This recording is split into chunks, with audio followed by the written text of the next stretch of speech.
Rev it up and welcome to Cars Yeah, show number 1264. This week on Cars Yeah, I'm honoring the La Jolla Concours, which takes place on April 12th through the 14th. You can learn a lot more about this fabulous event at lajollaconcours.com. Join me there. It's going to be a lot of fun. Eat today's food tomorrow and do tomorrow's work today. This is Cars Yeah, where you'll enjoy interviews with inspiring automotive enthusiasts. Mark Green is here to provide you with a fuel injection of automotive inspiration. So get in, sit down, buckle up, and get ready for a wild ride here on Cars Yeah.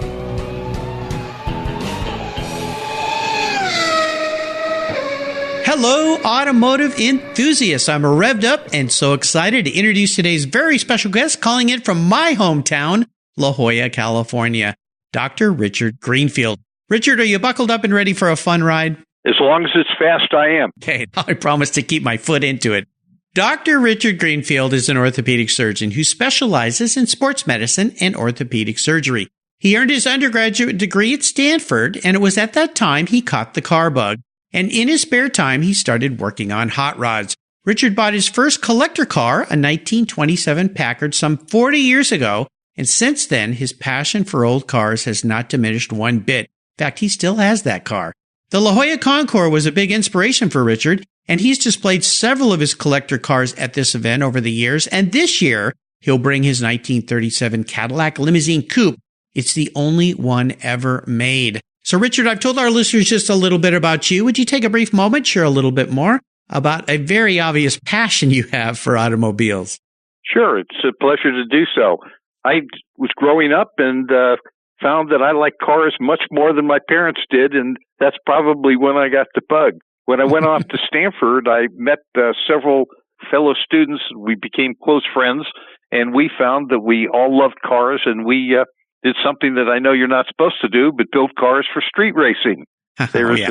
We had a great time with camaraderie and came up with some strange cars. At one time, we took an Austin Healey Sprite and put a 265 Chevy engine in it with a power glide, and used to go out and look for Corvettes and see if we could be a little faster than a Corvette. Oh, my gosh. You guys were undercover stealth operators. That's cool. The bug really started then, and it kind of got put aside a little bit as I went to medical school, because I spent a little time studying then, because that was required.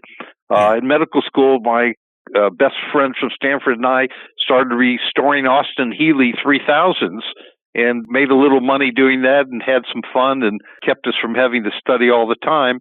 And it's just kind of grown from that time on. I think so. Yeah, just a little bit. Well, as we continue on your journey, I always like to start by asking my guests for a success quote. This is a mantra or some kind of saying that has meaning for you. It's a nice way to get the inspirational tires turning here on Cars Yeah. So, Richard, I know you love to drive, so take the wheel. There are really two that come to mind. One is to strive to always do your best. And the other was one that I got from my immigrant grandfather and great-grandfather.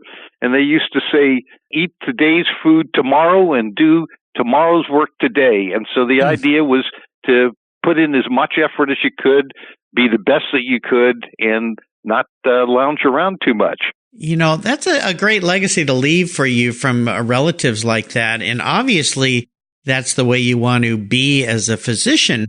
How does that relate to your experiences with cars, though? Well, I was working with tools that were often greasy and not very fancy. And as I was interviewing for orthopedic residencies, I told one of the chiefs that the reason I wanted to be an orthopedist, I wanted to get chrome-plated tools, because you're still using a wrench and sockets like devices. And the idea was to continue with some of the manual skills that I developed working on cars and use that in my profession. Yeah, no, this is pretty cool. And I have a lot of friends who are surgeons, and they get to use some pretty cool tools, especially orthopedic surgeons. In the case of one of my good buddies, he's a regular listener. A shout out to Bill. He's a neurosurgeon, and he's shared with me some of the cool tools he gets to use. I guess when what he says they're cracking skulls, when you've got to cut open somebody's skull to operate on their brain. There's some neat stuff in surgery and in medicine. It's all the top-notch stuff. It's all shiny and cool, made of neat metals and things. So I can see that. Yeah, I can see that very well. Well, would you share a story with us that instigated your passion for cars? You talked about when you were in school and you worked on these old British cars and restored them, made a few bucks, kind of kept you out of trouble in between the study hall time that you have to do when you're studying to be a doctor. But is there a pivotal moment in your life when you knew that you were indeed going to be a car guy for life? Well, I think after reading The Great Gatsby. Oh, wow. And so that was kind of an inspiration from the 20s and 30s cars. And I'd been in practice for a year, and I had a little loose change, and I found up in Encinitas somebody was selling a 27 Packard Roadster or Runabout, and needed a lot of love and care, and I couldn't resist. And I bought the car and drove it and drove it and drove it, and pretty soon it didn't drive very well. And so it came to a point where I found on eBay another 27 Packard straight 8 engine, and bought that engine and really got started on tearing the car apart to rebuild the engine. While I was doing it, I found, unfortunately, to change the wiring harness, I had to take the body off. So now I had the body off, I had the frame, and I said, let's go for it. And so we soda blasted the frame and started from the very beginning and worked our way up. And that's how I really got involved in what it took to restore a classic car, to get it back to be at least as nice as when it rolled off the factory production line. And actually, we try and make the car look better and fancier. Yeah, wow. Well, I've seen pictures of your 27 Packard. It's a beautiful, beautiful car. And I can't wait to join you down at the La Jolla Concours this year and look at this Cadillac that you're bringing. Tell our listeners a little bit about this Cadillac, because this is a very, very rare car. Well, this is a car that I found out about from some friends who had managed the Stevens collection, or the Academy of Art University collection, and they were getting rid of about 50 cars, and it was going on auction. And the history is that in 1936, one of the wealthiest women in Wisconsin felt uncomfortable having a chauffeur drive she and her friends around. And so she approached her dealer, Cadillac, sent out representatives, and she says, I want a limousine for my friends in back that I can drive in front, and I don't want a long car. I need a 2-door car. And so Cadillac went ahead and said, we will make you a limousine coupe.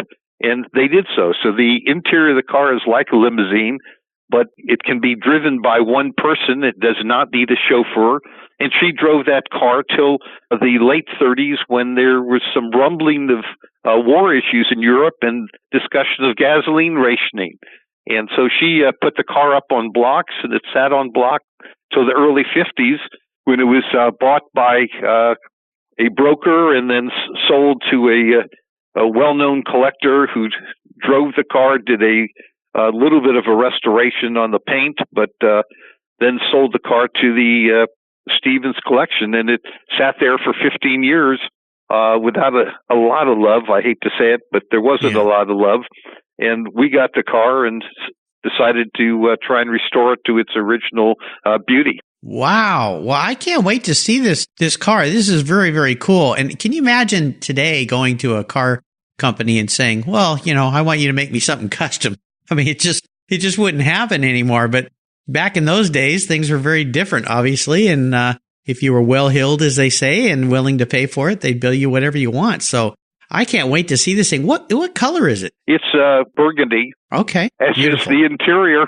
Oh, really? Okay, matching. And were those the original colors for the car? Those were the original colors. It's most of the paint is original. The interior is certainly original. Wow. And if you look on the dash, there's a plaque in gold that has the woman's name on it. And if you look in the steering wheel, there's her name engraved there and covered then with the plastic that they would have put over the steering wheel hub. No kid. Oh, my goodness. Well, I can't wait to see this. This is very, very cool. Well, Richard, what I want to do now is go down some of the roads that you've driven down and talk about a big challenge or even a big failure you faced along the way. Maybe this relates to a career. Maybe it relates to a car, something in your life that kind of challenged you a bit, because the reason I like this question is What did you learn from it? And how did that experience help you move forward and gain even more momentum in your life and your career and your business? Well, probably when I started out in practice and had no money and found that if I worked very, very hard and was nice to everyone, that you could be successful. And so I spent a lot of time in emergency rooms and a lot of time taking calls for other doctors and had a card with my name on it without even a telephone number on it. But so I just found out when you get going and you work hard, you have a chance to succeed. So I think that was a very important lesson to me. Absolutely. You know, so many people, they look at physicians and they think, oh, you've always been this successful, but everybody's got to start somewhere. And obviously, medical school is very long, very arduous, very expensive, very time consuming. I mean, they grind you guys to a pulp. I can't even believe what physicians go through when they're what's the period of time there where you're in practice? You're not a doctor yet, but you're in practice. I'm trying to find the words here. Well, after med school, you have your internship. Internship. That's what I'm trying to say. Yeah. The incredible internship, and my friends who are doctors, all the stories they tell me. Oh my gosh. And then you got to start your own practice, and yeah, it's tough. I mean, it takes time, but the underlying lesson here I hear you saying is you just work really hard and you take every opportunity that's available to you, right? Absolutely. You put your head down and you go forward. But that probably is actually translated into the car restoration business where, you know, I work with two wonderful gentlemen, Mark Grant and Michael Howen, and they put their heads down in the morning and we start working early, or they start working early. I join them a little later, and we work late into the evening, and many times it's 7 days a week. And they have the same attitude, and it has given them excellent success in what they do. Awesome. Well, let's talk about your first really special vehicle. You've talked about some of the cars that you had, but is there one car that when you got it was something really, really special for you? Maybe you'd saved up, maybe you'd worked really hard. I don't know what it is, but kind of walk us through that and tell us some memories about that ride. Sure. I started out in high school with a 77 Dodge 4-door bright blue vehicle that I bought for $25. $25? Okay. It was a pretty bad car. And when I, in fact, went to pick up a date, the father came out and said, you know, why don't you take my car? I don't want my daughter riding in that. That's funny. I didn't have a car after that for about 5 or 6 years. And so I got my first real car when I was going to med school. I'd saved money all the way through working in college. And I bought a 63 Chevy Super Sport Impala convertible. Maroon. Nice. Black leather bucket seats. That was really the first car, and it was spectacular. It was the love of my life. Yeah, those are cool. Those are awesome. I just had a guest on recently. We were talking about an early 60s Impala as well. It's kind of funny how they've come together. And I was at a car show not too long ago, the classic car show in Costa Mesa, and I met Andy Leach, who's a builder, and he had a beautiful Impala. I think it was a 62, might have been a 63. That he'd restored and built for a guy, kind of a hot rod, resto mod kind of thing, but just the lines of that car are spectacular. What a cool car. Well, how about seller's remorse? I'm guessing you've let a car or two go that you really wish you'd kept. I think everyone I've gotten rid of, I've been ready to get rid of. Well, good for you. It's probably more buyer's remorse. Oh, yeah. It always comes halfway through the restoration project when it's costing twice as much and taking 3 times as long as I thought it would. And so I think that's when I suffer the most.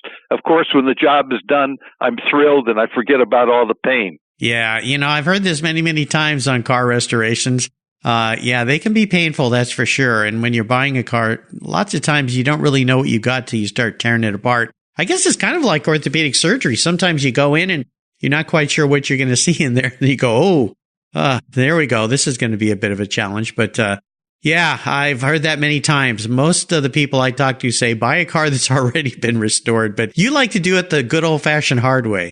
Well, I thought this Cadillac was already restored. Yeah. And what you find is that what someone else's level of restoration is may not match yours or match mine. So, you start looking and said, well, God, this was won the show, and it was a national top winner. And yet, as I look down under the frame, it's greasy and there's rusty bolts. And how could they do that? We just start again and try and make it look a little better than when it rolled off the production line. There you go. Well, I would love for you to talk a little bit more to our listeners and convince them of why they need to attend the La Jolla Concours. I've been going throughout the years. I love it because I get to go back to my hometown where I grew up. I get to meet a lot of people that have wonderful cars. I get to see a lot of old friends, and the show is spectacular. But what has you so enamored with the La Jolla Concours? First of all, the setting. The setting is just gorgeous. I mean, you're overlooking the Pacific Ocean. It's sunny. The landscaping is beautiful. Secondly, the people are friendly and great, and there's, everyone wants to share their car, talk about it. There's nobody there who's rude or pushy. It just is a outstanding atmosphere. You don't feel any fierce competition with one car next to another. Am I going to win? Are you going to win? My car is better than yours. Everyone is always sharing and making suggestions about who you need to call for help if you need it. So I just like the friendly, open atmosphere. I think Mike Dovier does a fabulous job organizing that show. The judges have been very, very nice and friendly.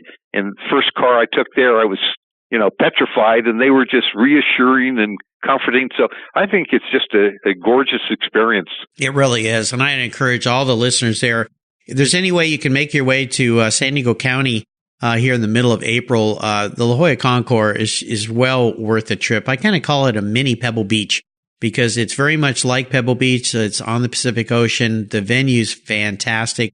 It's a little smaller show, not quite as spread out, but that makes it a little more intimate and a lot more fun. They have a great tour that I'm going to get to participate in with a past guest here, Wayne Craig, on Saturday. So I'm going to be driving with him in a spectacular old car, and they have a wonderful gala dinner venue in the evening before. And then, of course, Sunday there is the actual show. So make sure if you can join us, Richard and I, and all the great people that are going to be there, attend the La Jolla Concours. You can find out more about it at lajollaconcours.com. So, Richard, up next is the last lap. Before we put the pedal to the metal, let's say thank you to today's Cars Yeah sponsors. Do you know the best way to protect your vehicle, both the exterior and the interior, is with a car cover? I've been using Covercraft car covers since 1975. That's right, 1975. It's a fast, easy, and inexpensive way to keep your vehicle looking new. Covercraft has been manufacturing premium quality exterior and interior covers for over 50 years with a stellar reputation for durability and design. They're the world's largest manufacturer of custom patterned vehicle covers that are crafted to fit over 80,000 patterns and growing. They are the only cover I'll put on my vehicles. You can choose from a wide variety of fabrics, styles, colors, and more. From full cover designs for factory to custom-made vehicles, plus convertible top covers, trucks, truck cab coolers, motorcycles, scooters, ATVs, trailers, campers, personal watercraft, and a wide variety of custom features. Covercraft is the right choice. Learn more today at covercraft.com and tell them Mark sent you. That's covercraft.com. Are you looking for a way to get your products or services into the ears of thousands of automotive enthusiasts around the globe? I can help. This is Mark Green here at Cars Yeah, and I'd be honored to be an influencer and ambassador for your brand in a unique and personal way. 5 days a week, thousands of subscribers and listeners enjoy the Cars Yeah podcast and website. Contact me today and I'll show you how at mark@carsyeah.com or connect with me through the Cars Yeah website at carsyeah.com. Hey, Mark Green here from the Cars Yeah podcast. Did you know you can now see me on the Cars Yeah TV show? That's right, Cars Yeah is now on MAV TV. I visit some of the past Cars Yeah guests and take you along for the ride. Go to mavtv.com to learn more where you can enjoy Cars Yeah TV. MAV TV is also available on DirecTV, Fubo TV, Fios by Verizon, or you can stream it through mavtv.com online. And they said I only had a face for podcasting. All right, Richard, we are back, and here's a little bit of an introspective question. Now, I know we shared some emails before, and you had said in one of your emails, I'm not sure I can picture myself as a car, but I'm going to kind of push you along here a little today. I can help you if you need some help. But I like this question because it helps us understand how you perceive yourself. So if you woke up tomorrow and you were a car parked in the garage, what would Richard be and why? I'd be a Carrera S. And that's because I've driven the Carrera S for 40 years. And wow. I absolutely love the way the car handles. I think it looks good. It's fun to drive. It's always enjoyable. You sometimes there you go. That old joke, which I probably shouldn't give on the air, but the difference between a Porcupine and a Porsche. I've heard this before from a rude lady in a gas station. She said that to me when I bought my I think we're going to just let our guests imagine what the answer to that is. And you guys who follow me, if you want to answer that, the punchline to that joke that Richard just shared, you can go to my Facebook page and tell me the answer. How's that sound? I think that's perfect. I think so. Yeah. I had the first time I bought a Porsche, I had saved and saved. I didn't have two nickels to rub together. I bought a 74 911. I was so proud of that car. And a lady at the gas station yelled that joke to me. And I just thought, how rude. I worked really hard for this car. So anyway, we'll just let your imagination flow there. Well, Richard, we are entering the last lap. And I'm going to fire off a series of questions and ask you to give our listeners some very quick blips of the throttle answers. So here we go. What's the best automotive advice you've ever received? Keep talking to car guys, listen to what they have to say, and embrace what makes sense to you. Yeah, absolutely. I always say to people, if you want to get involved with a car or buy a car, join a club that involves that mark, because you can meet some people that can steer you down a much better path and tell you what to avoid, what to go for, how to enjoy the car better. Yeah. Talk to people. And if you go to a Concours like the La Jolla Concours, I tell you what, everybody that owns a car there will be more than happy to talk to you about their car. I promise you that. Would you share one of your personal habits you believe has contributed to your many successes over the years? Getting my work done. Yeah, absolutely. How about a resource? There are wonderful resources for us these days. Is there one in particular you're very fond of? I go online, to be honest with you, and I just look for information, how to do things. Everyone seems to want to share something. Perhaps the best example is I'm listening to Jay Leno's Garage, and he's talking about his 66 Lincoln Continental, which I have just struggled with, and he gave the name of someone who was very, very helpful. I was able to call him on the line after looking him up, and he gave us advice and told us what to do. So I just think going online and talking to people is enormously helpful. Absolutely. Now, if I could wave a magic wand and arrange for you to have a drink with anyone in the automotive industry, living or deceased, who would that be? Probably Phil Hill. Oh, cool. Have you ever met Phil? I have never met Phil, but he was a Packard restorer, obviously a great driver, but had a tremendous love for Packards. And I would love to talk to him about his projects, his restoration programs, and the way he approached a car. Yeah, I'll tell you, his son Derek was a guest here on the show. In fact, Derek just had a birthday this past week, so happy belated birthday to Derek Hill. I was very lucky because I raced vintage cars for a while, and Phil Hill, when he was still with us, was a celebrity driver that was invited to be part of the Pacific Northwest historic races, and I got to have lunch with him. And it was just it was just by luck. It was actually a dinner. They had a salmon dinner thing after the race day on Saturday. And I sat at a table and he was looking for a place to sit. And I said, Phil, sit over here. Nobody had invited him to eat with him. And he sat down across from me and we just sat there and chatted. And it was just a delightful delight. I kept pinching myself going, how did I get here? This is incredible. What a wonderful man he was. And everyone you talked to who had ever been friends with him spoke so highly, or speaks so highly of him. Same with Dan Gurney. Just a real gentleman, consummate collector. And you're right. I mean, he was involved in the Pebble Beach Concours way back when with his Packard. So I wish I could make that happen. That would be very, very cool. How about a book, Richard? Is there a book you'd like to share with our listeners? I think one of the most amazing books I've ever read is called I Am Pilgrim by Terry Hayes, Hayes. And it's a story of a gentleman who escapes from the penal colony in Australia and goes to India.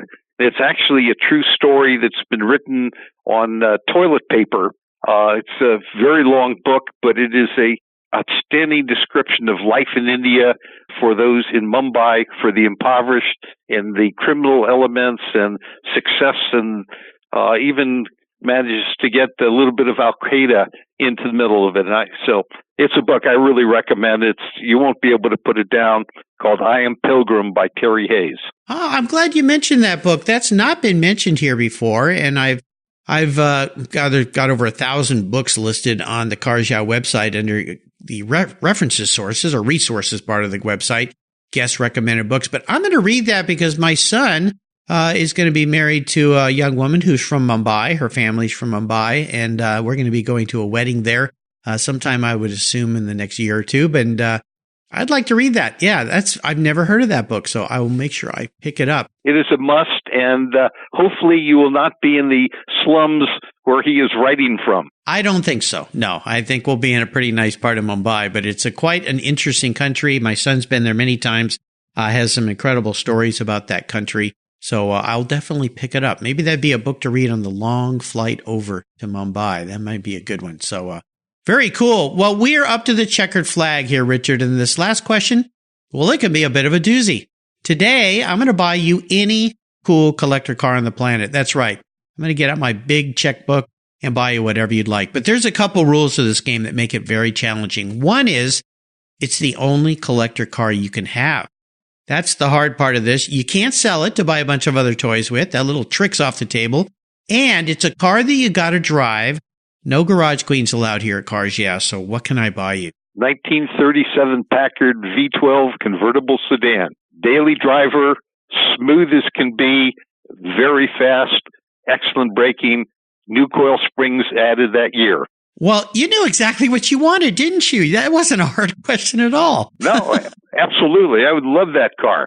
Oh, my gosh. Well, awesome car. I mean, do you want to deliver it to my house, or am I supposed to pick it up downtown at the concourse? No, I tell you what I'll do. I would like to buy that car and then drive it down the Coast Highway and deliver it to you down there in La Jolla. I think that'd be pretty darn nice. We can go over to George's at the Cove and enjoy a nice meal, and then we can take it to the La Jolla Concours. That would be fun. But I'll get to work and see what I can do for you. You're not a cheap date, dear Richard. You've got very expensive taste. So this might take me a little while to gather up the coins, the shekels to buy this car for you. But I'm very aware of those vehicles. Seen some on the lawns at the mini Concours events I've attended. Oh, my gosh. Yeah. I have a feeling you know exactly which one you want to. Is there a specific one out there that you've seen that you'd like? Easy. I would take any of them. Any? Okay. Well, you made it a little easier for me. Thank you very much. I don't have to pry it out of somebody's collection. Oh, my gosh, Richard, you have been great. You've taken me on an awesome ride today. I knew we'd have fun driving around in that Packard of yours. I've really enjoyed your story. I want to thank you for sharing your journey. I can't wait to see you at the La Jolla Concours so that we can shake hands and meet and say hello and take a look. You can take me for a walk around that beautiful Cadillac. Could you offer us one little parting piece of wisdom or guidance before you drive off down the Coast Highway in that beautiful 37 V12 Packard sedan? And sure, absolutely. Enjoy all the people you meet along the way. Be open and friendly. It makes it a lot of fun. Absolutely. And I'll remind everybody, you can join Richard and I at the 15th Annual La Jolla Concours d'Elegance that takes place this April 14th. There's a tour on April 13th.